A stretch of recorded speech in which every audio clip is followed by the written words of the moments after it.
Share বাজার গত 3 সপ্তাহ ধরে তার বটম থেকে প্রায় আমাদেরকে 11% র্যালি দিয়ে দিয়েছে, কিন্তু লাস্ট 3 দিনেই দেখুন 3% পড়ে গেছে। এবার সবার মনে আবার ভয় শুরু হয়ে গেছে যে মার্কেট বোধহয় আবার ফল করতে শুরু করে দেবে, আবারও নিচে ওই গ্যাপটা ফিল করতে আসছে। আর ভয় হবে নাই বা কেন? ডোনাল্ড ট্রাম্প আছে, ডোনাল্ড ট্রাম্পের এটা ওটা সেটা কথার জন্য মার্কেট তো এতদিন পড়েই গেছে। যখনই মার্কেট একটু বাড়তে শুরু করে, কিছু একটা বলে দেয়, আর মার্কেট সেখান থেকে ফল করতে শুরু করে। তাই এটা খুব স্বাভাবিক সবার জন্যই যে মার্কেট ফল হচ্ছে আর প্যানিক হচ্ছে, এটা ভাবা। এবার আবার কি হলো, আপনি শুনে থাকবেন যে ডোনাল্ড ট্রাম্পের সাথে যে স্ট্রেট অফ হরমুজের ডিল, মানে ইরানের যে ডিল, সেটা সাকসেসফুল হয়নি। সেটা নিয়ে এখন কথাবার্তা চলছে। এ বলছে এটা করতে হবে, ও বলছে ওটা করতে হবে, এ বলছে এটা মানবো না, সে বলছে ওটা মানবো না। এটা নিয়ে আমি আলোচনা করতে গেলে আজকে সারাদিন লেগে যাবে একটা ভিডিও বানাতে, আর আপনারও এই ভিডিওতে ইন্টারেস্ট থাকবে না। আর যদি আপনি নিজের রিয়েল লাইফেও লক্ষ্য করে দেখেন যে এই ইরান ওয়ার, এই স্ট্রেট অফ হরমুজ, এই ডোনাল্ড ট্রাম্প, এই নিয়ে আর কথাবার্তা শুনতে ভালো লাগে না। কি যুদ্ধ হচ্ছে, কি না হচ্ছে, কি ডিল ক্যান্সেল হলো, এই নিয়ে আর নিউজ ভালো লাগে না। মানে এই নিউজটাকে যেন আমরা ডাইজেস্ট করে নিয়েছে নিজের লাইফেও। আর ঠিক মার্কেটও হিউম্যান সাইকোলজির মতোই চলে। মার্কেটও কিন্তু এই নিউজকে ডাইজেস্ট করে নিয়েছে। দেখুন, একটু মনে করে দেখুন, লাস্ট 2 সপ্তাহ আগে যখন আমি ভিডিও বানিয়েছিলাম, বা 1 সপ্তাহ আগেরও আমি ভিডিও বানিয়েছিলাম, তখনও ডোনাল্ড ট্রাম্প বলছে আজকে বোম মেরে দেবো, সব থেকে বড় অ্যাটাক করবো, নিউক্লিয়ার অ্যাটাক হয়ে যেতে পারে। এই ধরনের যখন নিউজ আসাআসি করছে, তখন মার্কেট কী করছে, গ্যাপ আপ ওপেনিং দিচ্ছে প্রত্যেক দিন। আর কোনো একদিন যদি মার্কেট একটু নেগেটিভও হচ্ছে, সেই দিন দেখা যাচ্ছে মার্কেট ক্লোজিং হতে হতে বড় ইন্ট্রাডেতে একটা গ্রিন ক্যান্ডেল বানিয়ে দিচ্ছে। মানে কোনো পাত্তাই দিচ্ছে না ডোনাল্ড ট্রাম্পের কথা।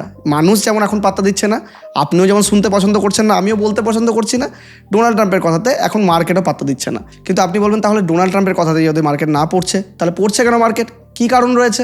দেখুন, মার্কেটের একটা নেচার হলো, মার্কেট কখনো এরকম ডাইরেক্টলি একটা সরলরেখায় চলে না।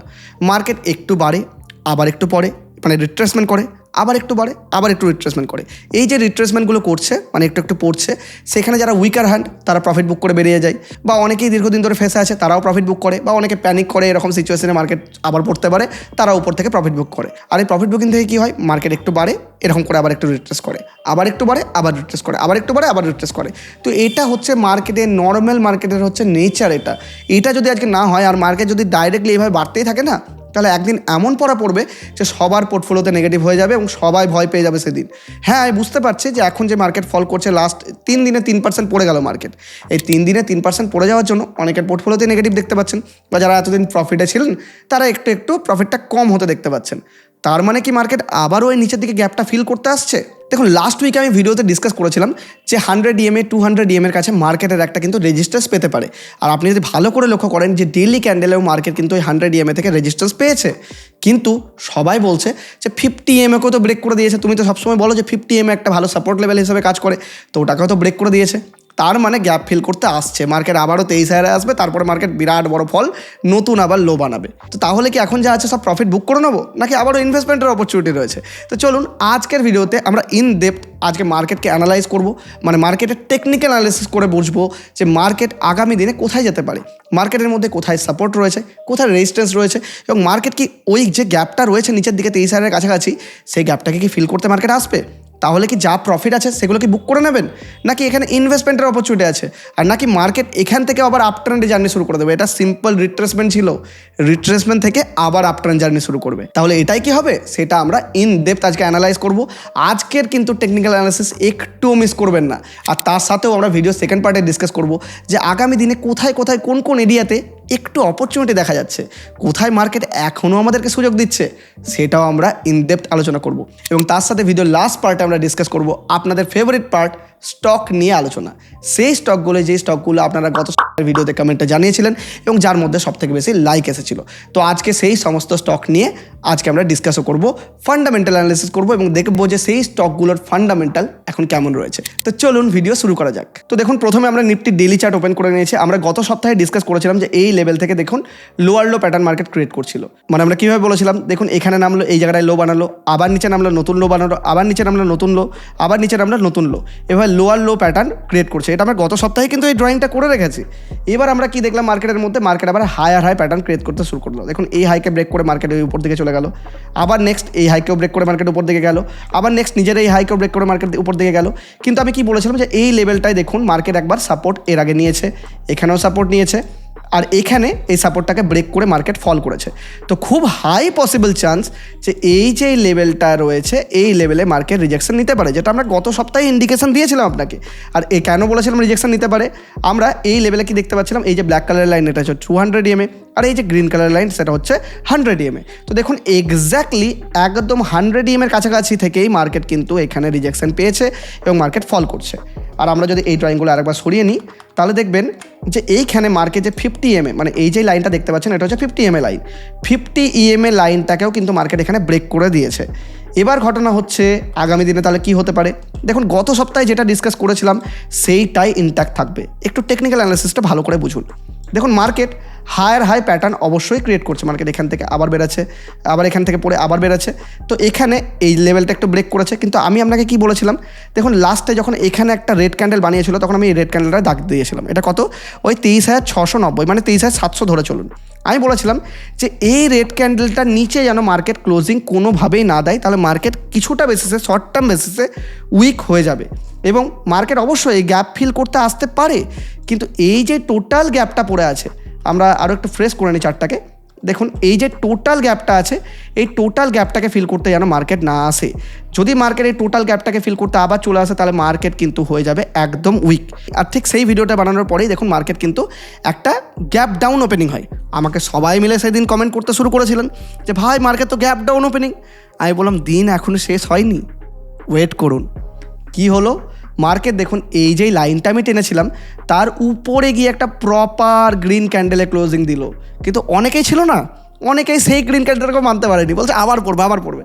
কি হলো, মার্কেট তারপরের দিন গ্যাপ আপ ওপেনিং কত 1.63% গ্যাপ আপ। তো মার্কেট তো তারপরে বেশ ভালোভাবে র্যালি দিল আমাদেরকে। এবং আপনি যদি সেক্টর স্পেসিফিক দেখেন, স্মল ক্যাপ দেখেন, মিড ক্যাপ দেখেন, দারুণভাবে আমাদেরকে র্যালি দিয়েছে।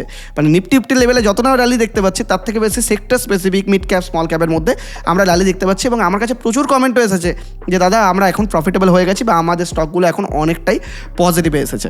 এবার এখনকার সিচুয়েশন কি, এখন এই যে লাইনটা সেটাকে ব্রেক করেছে মার্কেট এবং রেড ক্যান্ডেল বানিয়েছে।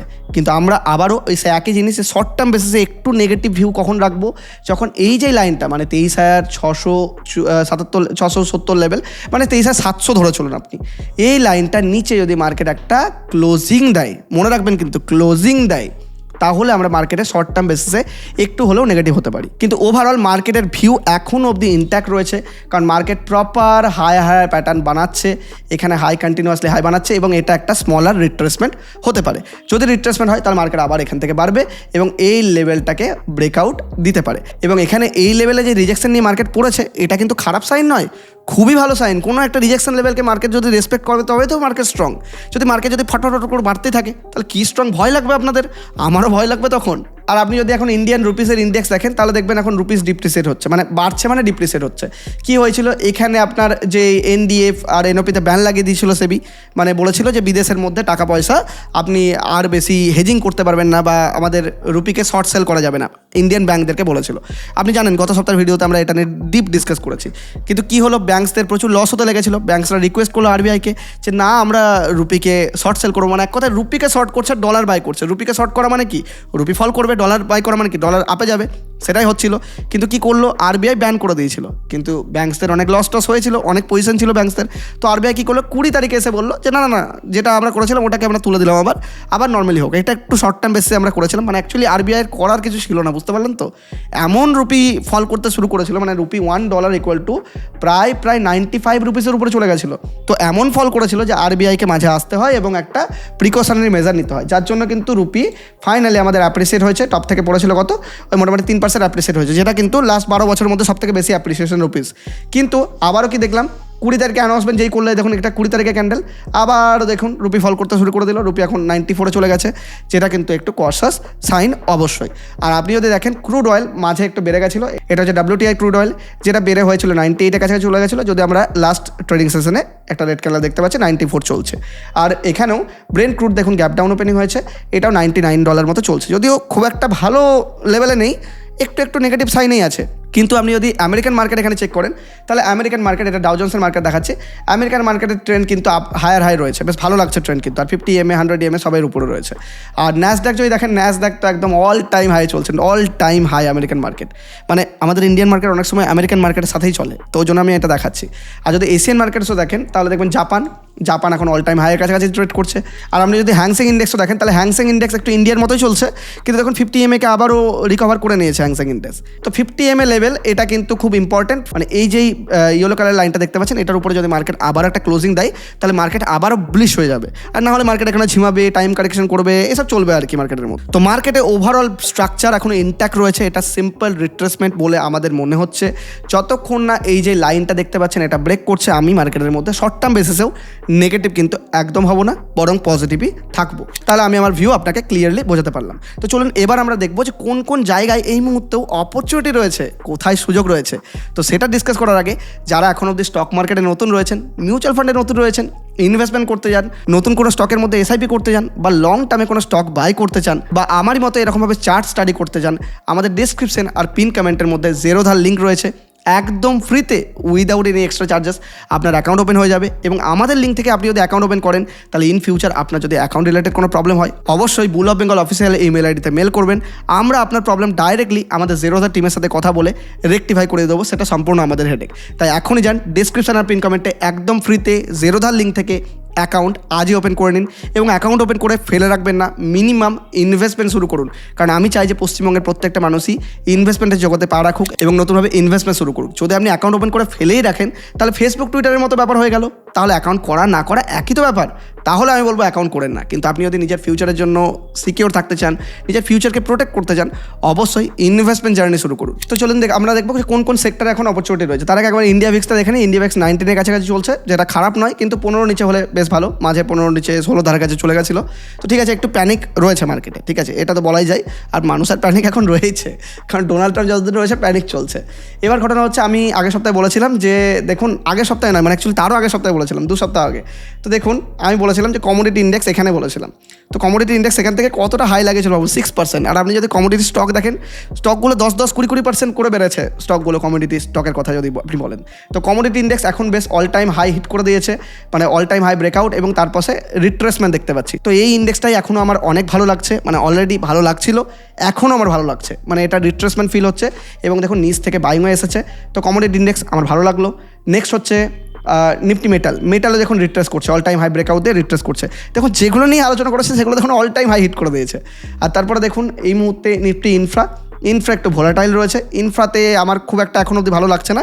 ইনফ্রাতে একটা টাইম অপরচুনিটি ছিল, এবার আমাদেরকে দেখতে হবে যে এই যে লেভেল এটাকে ব্রেক করুক। তো ইনফ্রা এখন নয়, কমোডিটি হলো, আর আমার নিফটি মেটাল হলো। নেক্সট হচ্ছে কি, একবার দেখে নিই নিফটি পিএসইউ। না, পিএসইউ তো বরাবরই বলে আসছে, আমার ভালো লাগছে না। আর তারপরে দেখুন নিফটি আইটি। ঘটনা হচ্ছে মার্কেট যে এত ফল করলো না, মার্কেট ফল করার পিছনে আইটি বিশাল বড় দায়ী। কারণ আপনি যদি দেখেন যে আইটি যেসব কোম্পানিগুলো রয়েছে, ভালো রেজাল্ট একদম দিচ্ছে না। টিসিএসের রেজাল্টও এমন কিছু বিরাট আহামরি আসেনি, বা বিভিন্ন আদার্স কোম্পানির রেজাল্ট আহামরি কিছু আসেনি। কোনো মিড ক্যাপ আপনার আইটি কোম্পানি রেজাল্ট একটু ভালো করেছে। আশা করছি কোন কোম্পানির কথা বলছি আপনি বুঝতে পারছেন। যদি বুঝতে পারেন কমেন্টে জানান যে কোন মিড ক্যাপ কোম্পানি আইটিতে দারুণ রেজাল্ট করেছে এই কোয়ার্টারের মধ্যে। তো তারা একটু হলেও একটু বেঁচে আছে, কিন্তু বাকিরা বিরাটভাবে ফল করছে। তো আইটিকে ড্র্যাক করছে, জানেনই এআই আসছে, আইটিতে অ্যাডপ্ট করতে পারছেন বিভিন্ন কোম্পানি আমাদের। তারপরে তো আপনার বিলেবল মেথড যেটা রয়েছে, যেটা নিয়ে আমি অলরেডি বড় ভিডিও বানিয়েছিলাম, সেটার কারণে আইটির মধ্যে আমরা একটু ফল দেখতে পাচ্ছি। তো আইটি মার্কেটকে মেনলি ড্র্যাক করছে। আর যদি দেখেন নিফটি ব্যাংক ভালো লাগছে না, নিফটি ফাইন্যান্সিয়াল সার্ভিস বেকার লাগছে, নিফটি আপনার প্রাইভেট ব্যাংক ভালো লাগছে না। আচ্ছা, আগের সপ্তাহে আমরা বলেছিলাম নিফটি অটো নিয়ে, তো অটো সেক্টরে এই লেভেলের উপর পার করলে দেখতে পারেন, কিন্তু এখন ওদের পার করেনি, অতএব দেখারও কোনো দরকার নেই। নেক্সট হচ্ছে কি, নিফটি ইন্ডিয়া ডিফেন্স। দেখুন ইন্ডিয়া ডিফেন্স আমরা কোথায় থেকে কথা বলছি, আমরা এইসব লেভেলে কথা বলেছি, এইসব লেভেলে কথা বলেছি, কি লেভেলের র্যালি দেখুন নিফটি ইন্ডিয়া ডিফেন্সের। তো যাই হোক, এখানে একটা মারো বুজুর মতো ক্যান্ডেল বানিয়েছে, হয়তো 2-1 দিন একটু ফল করতে পারে বা একটা কনসলিডেট করতে পারে। আর কোথায় বানিয়েছে, একদম তার অল টাইম হাইয়ের প্রায় কাছাকাছি। তো খুব একটা খারাপ নয়, এগুলো ভালো সাইন। যখনই অল টাইম হাইয়ের কাছাকাছি, রিজেকশন লেভেলের কাছাকাছি মার্কেট একটু নেগেটিভ ক্যান্ডেল বানাবে, তখন খুব ভালো জিনিসই সেটা বলা হয়। তো অপেক্ষা করুন এখানে কোনো গ্রিন ক্যান্ডেল বানাতে, তাহলে আমরা এই সেক্টরে অপরচুনিটি আবারও পাবো। এবার আপনি বলবেন যে দাদা অপরচুনিটি তো বলছো, তাহলে সুইং ট্রেডিং কী করে করবো, তার কোনো স্টকের নাম বলে দাও। দেখুন রেগুলেটরি পারপাসের জন্য আমি স্টকের নাম আপনাকে বলতে পারছি না, কিন্তু আমি কীভাবে সুইং ট্রেডিংয়ে স্টক বাছাই করব, মানে এই প্রসেস ফলো করার পরে নেক্সট স্টেপ কীভাবে স্টকের নাম বাছাই করবে, তার জন্য আমি অলরেডি একটা সুইং ট্রেডিংয়ের ভিডিও বানিয়ে রেখেছি। অবশ্যই যান, আমি ডেসক্রিপশনে লিঙ্ক দিয়ে দেবো। সব থেকে বেশি ইম্পর্টেন্ট ভিডিও এই সময়, সুইং ট্রেডিং কীভাবে করবেন। আপনি যদি সেই ভিডিওটা দেখে নেন, মাত্র 5 মিনিটে আপনি সুইং ট্রেডিংয়ের স্টক খুঁজে বার করতে পারবেন। এবং খুব বেশি ফ্রুটফুল ওই ভিডিওটা, কারণ আমি এখনও পর্যন্ত নিজের পার্সোনাল লাইফেও ওই স্ট্র্যাটেজি ইউজ করি। অবশ্যই চেক আউট করতে ভুলবেন না। আর নেক্সট চলুন আমরা দেখে নিই নিফটি এনার্জির গ্রোথ দেখুন, মানে এনার্জি নিয়ে আমরা ডিসকাস করেছিলাম। তো নিফটি এনার্জি আমি এখনও অবধি বুলিশ রয়েছে এনার্জিতে, যদিও এনার্জিতে বা রিজেকশন আছে। একটু দেখুন রিট্রেস করে এনার্জিতে আমরা কী তখন দেখতে পারি, এনার্জিতে একটু রিট্রেস হয়ে যদি এরকম করে বাড়তে লাগে তাহলে এনার্জিতে আমরা অপরচুনিটি খুঁজবো। এখন নয়, কমোডিটি আর আমাদের মেনলি মেটাল, এই দুটোই আমাদের এখন ভালো লাগলো। এনার্জির দিকে নজর কিন্তু রাখুন, মানে এনার্জি থেকে নজর সরাবেন না একদম।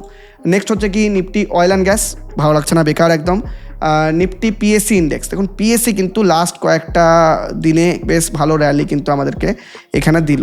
তো পিএসসি কিন্তু এবার দেখা যেতে পারে, পিএসসি কিন্তু আমার এবার কিন্তু বেশ ভালো লাগছে। মানে পিএসসি যদি এই জায়গাটায় আমরা যদি একটু ড্রয়িংগুলো সরিয়ে নিই, এই জায়গাটায় দেখুন একটু বেশ রিট্রেসমেন্ট লেভেল আমাদের ফিল হচ্ছে এখানে। দেখুন একটু রিট্রেস করে আবার উপরে যাওয়ার মতো প্রস্তুতি নিচ্ছে। তো পিএসসি দেখা যেতে পারে, তাহলে পিএসসি আমাদের থার্ড অপশান, এটা দেখা যেতে পারে। আর নেক্সট হচ্ছে নিফটি কনজিউমার, ভালো লাগছে না। নিফটি হেলথ কেয়ার একদমই ভালো লাগছে না, কোনো দিন লাগেও না আমার হেলথ কেয়ার ভালো। আর নিফটি ইন্ডিয়া কনজামশন না, একদমই নয়। নিফটি এফএমসিজি ভালো লাগছে না। এরপরে কি আছে, নিফটি সার্ভিসেস সেক্টর, একদম বেকার লাগছে। দেখুন সার্ভিস সেক্টর কবে থেকে অনেকে বলছে সার্ভিস সেক্টর নিয়ে বলুন, এটা নিয়ে বলুন, সেটা নিয়ে বলুন। আরে ভাই, সার্ভিস সেক্টর নিয়ে যদি অপরচুনিটি না থাকে কী করে বলবো? আপনি বলছেন যে আপনার ইনভেস্টমেন্ট হয়তো রয়েছে, ওই জন্য আপনি বলছেন। দেখুন বায়াস হলে হবে না, যেটা মার্কেট দেখাচ্ছে সেটাই দেখতে হবে আমাদেরকে। তো দেখুন সার্ভিস সেক্টরের অবস্থা এখন ভালো নয়, তো ভালো নয়, তাহলে আমাদের অপরচুনিটি নেই। আর নেক্সট মিডিয়া, এটা তো কোনো দিনই অপরচুনিটি নেই। আর তারপরে হচ্ছে নিফটি একটু মিড ক্যাপ দেখে নিই। দেখুন মিড ক্যাপ কত সুন্দর র্যালি দিয়েছে, দেখুন মিড ক্যাপ রিট্রেস করছে। অপেক্ষা করুন যে রিট্রেসের পরে যদি এভাবে বাড়তে শুরু করে তাহলে মিড ক্যাপের মধ্যেও অপরচুনিটি। আর নিফটি স্মল ক্যাপ তার রিজেকশন লেভেলে রয়েছে, রিজেকশন পাচ্ছে, রিজেকশন লেভেলকে ব্রেকআউট দিলে নেক্সট অপরচুনিটি। আর তারপরে হচ্ছে নিফটি মাইক্রো ক্যাপ, আমার বেশ ভালো লাগছে। 100 EMA-কেও রিক্লেম করেছে আর 200 EMA-কেও রিক্লেম করছে। এবার এখানে যদি রিট্রেস হয়ে একটু উপরে যায় তাহলে আমাদের জন্য অপরচুনিটি রয়েছে। তো ওভারঅল সেক্টরের ভিউ আপনাকে দিয়ে দিলাম। 3টে সেক্টর ওভারঅল আমাদের ভিউ একটু পজিটিভ দেখলাম। আশা করছি আপনি বুঝে গেছেন কোন 3টে সেক্টর, আমি অলরেডি বলে দিয়েছি। কমেন্টে লিখুন, যাদের এখনও কনফিউশন আছে যে কোন 3টে সেক্টর, একটু কমেন্টে লিখুন, বাকিদেরকেও একটু বোঝার সুযোগ করে দিন। তো চলুন এবার আমরা আসছি আপনাদের ভিডিওর ফেভারিট পার্টে, আপনাদের স্টক নিয়ে আলোচনা। যে স্টকগুলো আপনি লাস্ট উইকলি ভিডিওতে কমেন্টে জানিয়েছিলেন, সেই কমেন্টগুলোর মধ্যে যেগুলোতে সবথেকে বেশি লাইক এসেছে সেটাই আজকে আমি পিক করেছি। দেখুন আজকেও একই ক্রাইটেরিয়া, আপনি যদি চান যে আগামী সপ্তাহে আপনার স্টক নিয়ে আমি ডিসকাস করি তাহলে অবশ্যই কমেন্টের মধ্যে সেই স্টক নিয়ে লিখুন এবং কেন আপনি ডিসকাস করতে চাইছেন সেই কারণটাও দেবেন। স্টকের নাম এবং কারণ নিচে লিখবেন এবং যেই কমেন্টের মধ্যে সবথেকে বেশি পরিমাণ লাইক আসে, মনে রাখবেন লাইক বেশি আসতে হবে। যদি লাইক বেশি আসে তবেই সেই কমেন্টগুলোকে আমি পিক করব। আচ্ছা, আমাদের first comment mister Mohammad Manzarul Islam লিখেছেন যে দাদা IRFC এবং টিটাগড় নিয়ে আলোচনা করলে খুব ভালো হয়। আমি এর থেকেও আপনাকে আগে বলেছিলাম, মানে আমি এর আগেও আপনাকে বলেছিলাম, হয়তো আপনি নিতে পারেননি আমার কমেন্টটা, অনেক টাকা ফেসে আছে এখানে, জানাবেন আর কি, ইনি বলেছেন। তো চলুন আজকে আপনার কমেন্ট নিলাম। তো আপনার কমেন্টে অ্যাকচুয়ালি 2টো স্টক আপনি লিখেছেন, তো আমি 2টো স্টকের মধ্যে যে কোনো একটা স্টক নিয়ে আজকে আলোচনা করছি। তো চলুন টিটাগড় নিয়ে আলোচনা করছি। আচ্ছা, টিটাগড়ের আপনি যদি চার্ট দেখেন তাহলে দেখবেন প্রায় জুন 2024-এর পর থেকে টিটাগড় বিশাল লেভেলে ফল করছে এবং টপ থেকে মোটামুটি 70% ফল করে গেছিলো। এখন যেটা একটু রিকভার করেছে, তো 60% এখনও ফল হয়ে আছে। আমি মাঝে মধ্যে বুঝি না যে আপনারা কেন এরকম স্টকগুলো ধরে রাখেন যেগুলো টপ থেকে 60-70% ফল করে গেছে, লং টার্ম ইনভেস্টমেন্ট করছি এইভাবে। দেখুন যে স্টকের অ্যাকচুয়ালি বাড়ান না, সেই স্টক মোমেন্টামে বাড়বে, আর যে স্টকে ঝিমানোর পড়ে যাওয়ার কথা তারা টাইম কারেকশনও করবে, প্রাইস কারেকশনও করবে। তো এই জিনিসগুলো চলতে থাকবে। তো চলুন টিটাগড় একবার ফান্ডামেন্টাল ডিসকাস করি। দেখুন ফান্ডামেন্টাল চার্টের মধ্যে আমরা এখানে টিটাগড় রেলের ফান্ডামেন্টাল খুলে নিয়েছি। দেখুন ফান্ডামেন্টাল চার্টের মধ্যে একটা মজার জিনিস দেখুন, ডিসেম্বর 2022 থেকে ডেটা দেখুন, এই স্টকের সেলস গ্রোথ দেখুন, 100% সেলস গ্রোথ, 130, 110, 54, 24, 8 কমতে লাগলো। কিন্তু জুন 2024 এই কোয়ার্টার থেকে লক্ষ্য করুন, গ্রোথ দেখুন -85, 12% ভালো, -5, -4, -2, 24, মানে -24 আবার লাস্ট কোয়ার্টারে মাইনাস, মানে ডিসেম্বর কোয়ার্টারে -7.77। আর আপনি যদি প্রফিট দেখেন, নেট প্রফিটের কথা বলছি, দেখুন 2022 থেকে 2024 অবধি কী করেছে, 33 থেকে বাড়তে প্রায় 79, মানে 79-তে চলে গেছিলো। সেখানে দেখুন জুন থেকে ফল 67, 81, 63, 64, 30, 40, মানে কী অবস্থা দেখুন, প্রফিট বিশালভাবে ফল করছে। তাহলে সেই স্টকের মধ্যে আমরা ফল দেখতে পাচ্ছি। আর আপনি যদি টিটাগড়ে আরও একটা কারণ শোনেন, টিটাগড় হুইলসেট শর্টেজ চলছে। মার্কেটে যে হিডেন এক্সিকিউশন রিস্ক আছে সেগুলো আগে ইগনোর করেছিল, কিন্তু টিটাগড়ের ফল সব থেকে আন্ডার ডিসকাস কারণ হলো যে হুইলসেট সাপ্লাই যে ব্লক নেক, মানে হুইলসেট, মানে টিটাগড় অ্যাকচুয়ালি কী করে, রেলের হুইল টুইল বানায়, এইসব নিয়ে কাজকর্ম করে। তো টিটাগড়ের হুইলসেটের শর্টেজ চলছে এখন, যেটার কারণে এক্সিকিউশন ডিলে হচ্ছে, যেটা নিয়ে কেউ বলছে না। এক্সিকিউশন ডিলে এতদিন ধরে হচ্ছিল, তার ফল আপনি দেখতে পাচ্ছেন। নেক্সট হচ্ছে কি ফ্রেশ অর্ডার কনভার্সন আর সেগমেন্ট মিক্সের নিয়ে মার্কেট প্রশ্ন করছে। টিটাগড়ের অর্ডার বুক উইক নয়, কিন্তু Q4 2025 প্রেজেন্টেশন অনুযায়ী মার্চ 2025 টিটাগড়ের অর্ডার বুক ছিল প্রায় 11,200 কোটি টাকা, কিন্তু সেটা জয়েন্ট ভেঞ্চার শেয়ার হচ্ছে 13,000 কোটি টাকা আর ওয়াগানসের 11,500 কোটি টাকা। কিন্তু মার্কেটের মেন কনসার্ন হলো যেটা অর্ডার বুক আছে কিন্তু রেভিনিউ বা প্রফিট কনভার্সন কবে হবে? রেভিনিউ বা প্রফিট তো করতে পারছে না, অর্ডার বুক তো বিরাট বড় বড়, কিন্তু রেভিনিউয়ের বেলায় দেখুন কিছুই নাই, রেভিনিউ তো কমেই যাচ্ছে কন্টিনিউ, 900 থেকে কমতে কমতে 800 চলে আসছে। তাহলে অর্ডার বুক বিশাল বড় নিয়ে পড়ে আছে কিন্তু এক্সিকিউশনই করতে পারছে না, মানে প্রোডাক্ট ডেলিভারি করতে পারছে না। মানে এরকম ধরে চলুন যে আপনার কাছে অর্ডার তো প্রচুর রয়েছে, 1000 কোটি টাকার অর্ডার রয়েছে, কিন্তু আপনি এক্সিকিউট কত করেন? 200 কোটি। তাহলে কী লাভ? আপনার কাছ থেকে অর্ডার নিয়ে অন্য কাউকে দিয়ে দেওয়া হবে। এক্সিকিউশন না করতে পারলে বিজনেসের গ্রোথ কোথায়? গ্রোথ নেই, তো মার্কেটও এটাকে পানিশ করছে। সেম জিনিস এখানে মার্কেটের মধ্যে চলছে। আর আরও যদি একটা কারণ ধরেন যে টিটাগড় কিন্তু একা পড়েনি, RVNL, IRFC, রেলওয়ে রিলেটেড যত স্টক দেখবেন সব পড়েছে, কারণ কি গভর্নমেন্ট বাজেটের মধ্যে রেলের জন্য বিশাল বাজেট কিন্তু বাড়ায়নি, তার জন্য এরকম প্রবলেম। তো এগুলো একটু গভর্নমেন্ট বাজেটের উপরেও ডিপেন্ড করে কিছুটা। তো আশা করছি আমার ভিউ আপনাকে বোঝাতে পারলাম যে প্রবলেম কি চলছে এই কোম্পানির মধ্যে, তো ফান্ডামেন্টাল ডিসকাস করতে পারলাম। তো আপনি নিজের মতো করে ডিসিশন এবার নিতে পারেন। আর ভিডিওর মিডলে একটা ছোট্ট রিকোয়েস্ট, আমি দেখতে পাচ্ছি অনেক বেশি পরিমাণে এখন ভিডিওতে লাইক করছেন, কমেন্টও করছেন, এনগেজ হচ্ছেন প্রচুর মানুষ, কিন্তু সাবস্ক্রাইব করতে ভুলে যাচ্ছেন। দেখুন আপনার একটা সাবস্ক্রাইব করতে একটিও টাকা লাগে না, কিন্তু আপনার একটা সাবস্ক্রাইব আমাকে মোটিভেশন দেয় এরকমই আরও ইনফরমেটিভ ভিডিও নিয়ে আসার জন্য। তাই প্লিজ প্লিজ প্লিজ চ্যানেলটিকে সাবস্ক্রাইব করতে একদম ভুলবেন না। তো চলো আমাদের নেক্সট কমেন্ট নিয়ে নিই। নেক্সট কমেন্টে বলেছেন ইরকন ইন্টারন্যাশনাল স্টক নিয়ে কিছু বলুন। চলুন ইরকন ইন্টারন্যাশনাল স্টক এটাও নিয়ে আলোচনা করা যাক। এটাও একটা গভর্নমেন্ট স্টক, মানে আলটিমেটলি গভর্নমেন্টের প্রজেক্ট নিয়ে কাজকর্ম করে। দেখুন ইরকন ইন্টারন্যাশনাল নিয়ে আমি এর আগেও ভিডিও বানিয়েছিলাম। আমি যদি দেখি যে এই স্টকটা মোটামুটি ওই জুন 2024 থেকে কারেক্ট করেছে, এটা তো সেই একই অবস্থা, তার টপ থেকে মোটামুটি পড়েছিল 67% কারেক্ট করেছিল, কিন্তু আমি যেটা দেখতে পাচ্ছি এখন প্রায় ওই 56%-এর ধারে কাছে আপনার কারেক্ট করে আছে। তো সেম কন্ডিশন ইয়েরও। তো দেখুন এই স্টকের ফান্ডামেন্টাল যদি ডিসকাস করি একই জিনিস, ওই দেখবেন ডিসেম্বর থেকে বাড়তে বাড়তে এটা কন্টিনিউয়াসলি বেড়েছিল। মার্চ 2024 একটা ইন্ডিকেশন দিয়েছিল কিন্তু নেগেটিভ হওয়ার, দেখুন কিন্তু অ্যাকচুয়ালি তাও স্টক ফল করেনি কেন বলুন তো মার্চের কোয়ার্টারে? কারণ এখানে প্রফিটটা বেড়েছিল। ঠিক আছে, দেখুন এখান থেকে ডিসেম্বর থেকে মার্চের মধ্যে আলটিমেটলি বিরাট লেভেলের গ্রোথ দেখায়নি, কিন্তু প্রফিটে গ্রোথ দেখিয়েছিল। আমি সবসময় কি বলেছি, একটা স্টককে বাড়তে গেলে হয় সেলস বাড়তে হবে না প্রফিট, একটা স্ট্যাগনেন্ট থাকতে পারে কিন্তু কোনো একটাকে তো বাড়তে হবে। কিন্তু এখানে কি দেখলাম, এখানে প্রফিট বাড়লো, তাই স্টকটা মার্চ কোয়ার্টারের পরেও বেড়েছিল জুন অবধি। কিন্তু জুনের পরে কি হলো, সেলস ডাউন, মানে 3,700 কোটি টাকা থেকে 2,200 কোটি টাকা। কি অবস্থা দেখুন, বিশাল ফল, 17% down, 18% down, minus minus minus minus, এবং ডিসেম্বর কোয়ার্টারেও মাইনাসই। আর আপনি যদি এখানে দেখেন প্রফিট 247 কোটি, সেখান থেকেও মাইনাস, মানে কমতে কমতে যাচ্ছে, মাইনাস নয়, কমতে কমতে 100 কোটি টাকায় চলে আসছে। তো আলটিমেটলি প্রফিটেবিলিটি নেই, কোম্পানির মধ্যে গ্রোথ নেই, তার জন্য স্টকের মধ্যে এতটা বিটিং চলছে, মানে রেটিং চলছে, বুঝতে পারলেন তো? ভ্যালুয়েশনের কারেকশন চলছে সিম্পল ল্যাঙ্গুয়েজে বলতে গেলে। তো যদি গ্রোথ প্রফিটেবিলিটি না থাকে একটা কোম্পানি বাড়বে কী করে? যদি গ্রোথ নিয়ে আসে তাহলে বাড়বে, কিন্তু গভর্নমেন্টের প্রজেক্ট বুঝতেই পারছেন এখন তো গভর্নমেন্ট স্পেন্ডিংও করছে না, তো গ্রোথ এখন খুব একটা এই স্টকের ফান্ডামেন্টাল কিন্তু বলছে না এখনো পর্যন্ত। তো next comment mister science circle লিখেছেন যে দাদা TCS নিয়ে একটা ভিডিও করো প্লিজ।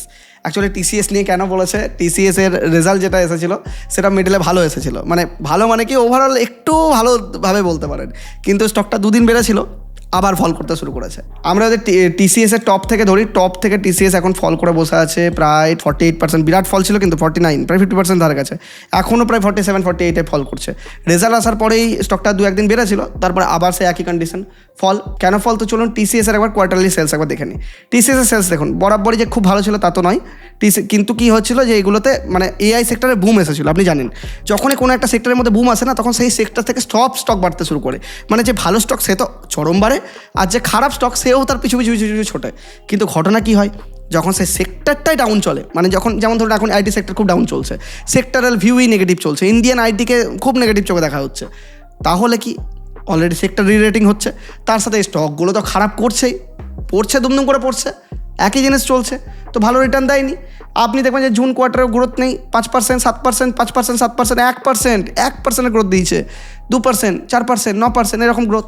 আর যদি সেলস প্রফিট দেখেন 12,000, 11,000, 12,000, 12,000, 12,000, 12,000, 10,000, 13,000, মানে প্রায় 2 বছর ধরে গ্রোথই নাই এই কোম্পানির মধ্যে। আর আপনি যদি একটা মজার জিনিস দেখেন TCS এর ক্ষেত্রে, যে Q4 এর headline number looking good, but TCS reported যে Q4 রেভিনিউ 70,000 কোটি টাকা is 9% up year on year, and net profit, মানে আলটিমেটলি সব কিছু বেড়েছে খুব সিম্পলভাবে বলতে গেলে। But the biggest negative was the FY 26 এর ফুল ইয়ার ডলার রেভিনিউ, মানে কি ডলারে বাড়েনি। আপনি যদি দেখেন TCS এর সেলস এই যে নাম্বার 67,000 কোটি টাকা থেকে 70,000 কোটি টাকায় এসছে। তার মানে কি আপনি কি দেখলেন রুপিসের ভ্যালু তো বেড়ে গেল, কিন্তু এই দিকে আপনাকে তো দেখালাম যে এই রুপি যেটা সেটা হচ্ছে ফল করছে। এবার কি হয়, TCSরা এইসব AI কোম্পানি বিদেশের মধ্যে বিজনেস করে, সাপোজ আপনার ইউএসএতে বিজনেস করে। তো ইউএসএতে আগে যে $1 চার্জ করতো, আগে ধরুন $100 চার্জ করতো, তো $100 আগে কত পেতো, আজ থেকে 1 বছর আগে $100 আমরা পেতো 8,300 টাকা, যখন 83 টাকা করে ডলার চলছিল। তো এখন 94 টাকা করে ডলার হয়ে গেছে। তাহলে এখন ওই $100 চার্জ করছে, মানে 1 বছর পরেও $100 সেলস করছে, কিন্তু সে কত পাচ্ছে, 9,400 টাকা, কারণ 94 টাকা করে দাম হয়ে গেছে। এবার আপনার মনে হচ্ছে বাহ, আগে 8,300 করে পেতো, এখন 9,400 করে পাচ্ছে, দারুণ ব্যাপার তো। কিন্তু কোথায় বাড়লো, ডলারের রেভিনিউ যা ছিল তাই, আগেও 100 চার্জ করছিল, এখন 100 চার্জ করছে, আগেও $100 সেল করছিল, এখন $100 সেল করছে, তো ডলারের রেভিনিউ বাড়েনি। এটা হচ্ছে মেন কি পয়েন্ট, এটা কে বলবে আপনাকে? আপনি তো রুপিস দেখে খুব খুশি হচ্ছেন। তো সেম কন্ডিশন TCS-এর ক্ষেত্রেও দেখেছি আমরা। তো AI কোম্পানিকে যখন অ্যানালাইজ করবেন না, ডলারের ফিগার একটু অ্যানালাইজ করবেন যে ডলারে তার রেভিনিউ বেড়েছে কিনা। দেখুন এখানেও বলছে the INR revenue looking strong partly because of the rupee was weak for an IT company, weak rupee inflate the reported rupee revenue profit. মানে কি ইনফ্লেট করে দিয়েছে, মানে দেখাচ্ছে আপনাকে বিরাট গ্রোথ করেছে, গ্রোথই করেনি, ঠিক আছে, এক কথায় বলতে গেলে। আর তাছাড়াও কি মার্কেট ওয়ারিড কেন, TCS রিপোর্টেড আ strong TCV, total contract value কথা $12 বিলিয়ন করেছে, টোটাল মিলিয়ে $40 বিলিয়ন 2026-এ হয়েছে। কিন্তু যদি এতই ভালো যদি এদের কন্ট্রাক্ট ভ্যালু হয়, মানে আলটিমেটলি লোকের কাছ থেকে কন্ট্রাক্ট পেয়েছে, যে $40 বিলিয়ন কন্ট্রাক্ট পেয়েছে, তবে কন্ট্রাক্ট যদি পায় তাহলে সেলস বাড়া দরকার। সেলসের বেলায় দেখুন, সেলস FY 26-এ constant currency revenue still down, মানে যেটা আলটিমেটলি ডলারের রেভিনিউ সেটা 2.4% ডাউন। মানে যদি আপনার কাছে কন্ট্রাক্ট বেশি আছে, আপনার কাছে যদি অর্ডার বেশি আছে, আপনি তো বেশি সেল করবেন। তাহলে সেল কেন ডাউন, রেভিনিউ কেন ডাউন? রেভিনিউ ডাউন মানে কি আপনার কাছে অর্ডার আসছে কিন্তু এক্সিকিউট করতে পারছেন না, বা অর্ডারগুলো আসছে দিয়ে আবার চলে যাচ্ছে। আর তাছাড়াও কি AI related problem, AI related যে ইস্যু হয়েছে কি না, AI is the real valuation risk. কেন? কারণ AI আসার পর থেকে এমন নয় যে TCS AI এর উপর কাজ করছে না, এরাও কাজ করছে, এরাও পার্টনারশিপ করছে, কিন্তু TCS অ্যাকচুয়ালি চলে, বা TCS-এর মতো আমাদের ইন্ডিয়ান যে কোম্পানি আছে তারা চলে একটা বিলেবল মেথডে। মানে কি একটা প্রজেক্ট তারা নেয়, সেই প্রজেক্টে যত বেশি মানুষ তারা লাগাবে তত বেশি তাদের ইনকাম, মানে তত বেশি বিল জেনারেট করবে। তো ওটাকে বলা হয় বিলেবল আওয়ার্স, মানে যত ঘন্টা বেশি বেশি কাজ করবে তত বেশি বেশি তারা রেভিনিউ জেনারেট করবে। মানে একটা কোম্পানির প্রজেক্টের মধ্যে ধরুন 10 ঘন্টা কাজ করলো তো 10 ঘন্টার রেভিনিউ, কেউ 100 ঘন্টা কাজ করলো তো 100 ঘন্টার রেভিনিউ। এবার 100 ঘন্টা কাজের জন্য 100 ঘন্টার অত লোক লাগে, কিন্তু এখন কি হলো, AI আসার পর থেকে সমস্ত 100 ঘন্টার কাজ হয়ে গেল 10 ঘন্টায় কমপ্লিট। AI এসে 100 জনের মধ্যে 50 জনের কাজ একাই করে দিচ্ছে, তাহলে 50 জনকে ছাঁটাই করা হচ্ছে। বিলেবল আওয়ার যেটাতে ওরা চার্জ করতো আওয়ারলি, সেটা চার্জ করতে পারছে না। তো আলটিমেটলি সেলসের মধ্যে ডাউন হয়েছে, প্রফিটের মধ্যে ডাউন হয়েছে। দেখে তো মনে হচ্ছে যে AI আসছে, সব কিছু আসছে, কিন্তু এদের ক্ষেত্রে নেগেটিভ হচ্ছে ইন্ডিয়ান IT কোম্পানির ক্ষেত্রে, যেটা কিন্তু US-এর ক্ষেত্রে পজিটিভ হচ্ছে, কারণ US-এর AI কোম্পানিদেরকে টাই আপ করছে ইন্ডিয়ান কোম্পানিরা। তো US-এর জন্য AI এর ক্ষেত্রে পজিটিভ, কিন্তু ইন্ডিয়ার জন্য নেগেটিভ, কারণ ইন্ডিয়া এখনও অবধি ওই পুরোনো সিস্টেমে চলে, বিলেবল আওয়ার্সে চলে। তো খুব তাড়াতাড়ি যখন ওরা শিফট করবে তখন এই দিকে আমরা গ্রোথ অপরচুনিটি আরও দেখতে পারবো, বা এসব ধরনের কোম্পানির ক্ষেত্রে গ্রোথ অপরচুনিটি দেখতে পারবো। তো ওভারঅল সেক্টরই এখন কিন্তু নেগেটিভ পারফর্ম করছে। ইভেন এখানেও বলছে যে AI May reduce the man power intensity for traditional IT companies before AI revenue becomes the large enough to replace the lost billing model. মানে কি যতক্ষণ না AI নিয়ে কমপ্লিটলি ইন্টিগ্রেট করে ফেলছে, মানে পুরো AI এর দ্বারা বিল করছে, ততক্ষণ এই প্রবলেমটা চলবে। মানে লোক তো ছাঁটাই হচ্ছে, আপনি জানেন অনেকেই TCS-এ যারা কাজ করতে তাদের ছাঁটাই হয়েছে বা তাদের কাজ নিয়ে প্রবলেম চলছে। তো আশা করছি আমি আমার ভিউ ফান্ডামেন্টাল অ্যানালিসিস করে আপনাকে বোঝাতে পারলাম। দেখুন এই ভিডিওটা একদমই স্টাডি পারপাসের জন্য, কোনো ইনভেস্টমেন্ট গাইডেন্স আমি আপনাকে একদমই দিচ্ছি না। আমি আমার স্টাডি, আমি আমার ফান্ডামেন্টাল অ্যানালিসিস, আমি আমার টেকনিক্যাল অ্যানালিসিস আপনার সাথে শেয়ার করছি। মার্কেট নিয়ে যেগুলো টেকনিক্যাল অ্যানালিসিস শেয়ার করেছি সেগুলো সম্পূর্ণ স্টাডি পারপাসের জন্য। অবশ্যই যদি ইনভেস্টমেন্ট করতেই হয় ডিসিশন নিজের ফাইন্যান্সিয়াল অ্যাডভাইসারের সাথে কথা বলে তবেই নেবেন। আর যারা এখন অবধি স্টক মার্কেটে নতুন রয়েছেন বা ইনভেস্টমেন্ট করতে চান বা এই অপরচুনিটি কাজে লাগাতে চান, বা যেই সেক্টরগুলো আমি ডিসকাস করলাম সেই সেক্টরের মধ্যে আপনার মনে হচ্ছে ইনভেস্টমেন্ট করি, কোনো স্টক খুঁজে ইনভেস্টমেন্ট করি বা সুইং ট্রেডিং করি, অবশ্যই ডেসক্রিপশনের মধ্যে জেরোধার লিঙ্ক রয়েছে, একদম ফ্রিতে উইদাউট এনি এক্সট্রা চার্জেস জেরোধাতে অ্যাকাউন্ট ওপেন করে নিন এবং আজ থেকে ইনভেস্টমেন্ট শুরু করুন। আমি সবসময় বলি যে মিনিমাম 500 টাকা দিয়ে হলেও ইনভেস্টমেন্ট শুরু করুন। আমি চাই যে পশ্চিমবঙ্গের প্রত্যেকজন মানুষ ফাইন্যান্সিয়ালি ফ্রি হোক, ফাইন্যান্সিয়ালি ইন্ডিপেন্ডেন্ট হোক। আর যারা এখনও অবধি চ্যানেলটিকে সাবস্ক্রাইব করেননি, প্লিজ চ্যানেলটিকে সাবস্ক্রাইব করে নিন এরকমই আরও ইনফরমেটিভ ভিডিও নিয়ে আসার জন্য। আর ভিডিও ভালো লাগলে লাইক, কমেন্ট আর শেয়ার করতেও একদম ভুলবেন না। অনেক অনেক অনেক ধন্যবাদ।